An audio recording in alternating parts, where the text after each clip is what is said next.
ಜಗತ್ತು ನಿಂತಿರೋದು ರೈತನ ಶ್ರಮದ ಮೇಲೆ.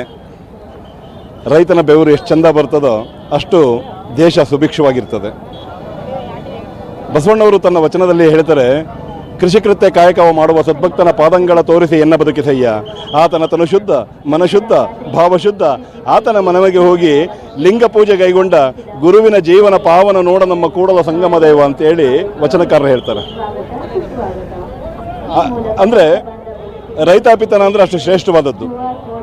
ಜಗತ್ತಿನ 84 ಲಕ್ಷ ಜೀವಿಗಳು ಅಂತೇಳಿ ಕನಕದಾಸರು ಹೇಳ್ತಾರಲ್ಲ, 84 ಲಕ್ಷ ಜೀವಿಗಳಿಗೂ ಅನ್ನ ಕೊಟ್ಟಿರ್ತಕ್ಕಂಥ ಪುಣ್ಯಾತ್ಮ ಯಾರಾದರೂ ಇದ್ದರೆ ಅದು ರೈತ ಮಾತ್ರ. ಕುವೆಂಪು ಒಂದು ಕಡೆ ಬರೀತಾರೆ, ರಾಜ್ಯಗಳೆಳೆಯಲಿ ರಾಜ್ಯಗಳು ಉದಿಸಲಿ ಹಾರಲಿ ಗದ್ದಿಗೆ ಮುಕುಟಗಳು, ಮುತ್ತಿಗೆ ಹಾಕಲಿ ಸೈನಿಕರೆಲ್ಲ ಬಿತ್ತುಳುವುದು ಬಿಡುವುದೇ ಇಲ್ಲ, ನೇಗಿಲ ಕುಳದೊಳಗೆ ಅಡಗಿದೆ ಕರ್ಮ, ನೇಗಿಲ ಮೇಲೆಯೇ ನಿಂತಿದೆ ಧರ್ಮ ಅಂತೇಳಿ ಕುವೆಂಪುರವರು ಬರೀತಾರೆ. ಅಂದರೆ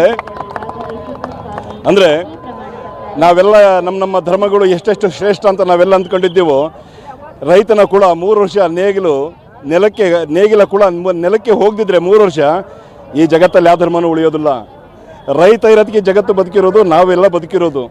ರೈತನ ಆಶೀರ್ವಾದ, ರೈತನ ಕರುಣೆಯಿಂದ ನಾವೆಲ್ಲ ಬದುಕ್ತಾ ಇದ್ದೀವಿ. ಅಂತಹ ಸಹಸ್ರಾರು ಪುಣ್ಯಾತ್ಮರ